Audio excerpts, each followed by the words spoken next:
To, že my ženy dokážeme robiť niekoľko vecí naraz, je známe. Niekedy sa nám to však môže vypomstiť, napríklad pri šoférovaní.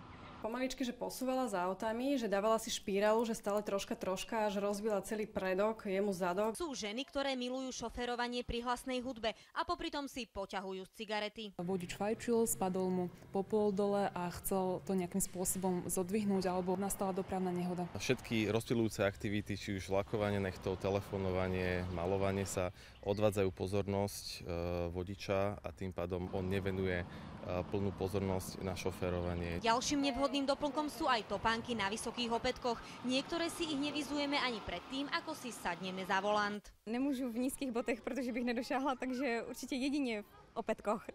Podľa odborníkov sa ale viac sústredíme na to, ako šoférovať s opätkami, namiesto toho, ako šoférovať čo najlepšie. No a ak patríte k tým, ktoré sa svojich obľúbených lodičiek nevedia vzdať, urobte tak aspoň predtým, ako si sadnete za volant a prezujte sa. Výhovorka, že ste preto nevedeli nahmatať brzdový pedál, asi neobstojí. A ako dôvod pri uzatváraní poistky to asi tiež neuvediete. Špeciálne poistenie vysokých podpätkov určite nie. Nikto však netvrdí, že my ženy sme horšie vodičky. Pohlavie nemá vplyv na kvalitu vodiča a pravidlá cestnej premávky platia rovnako pre mužov ako pre nás.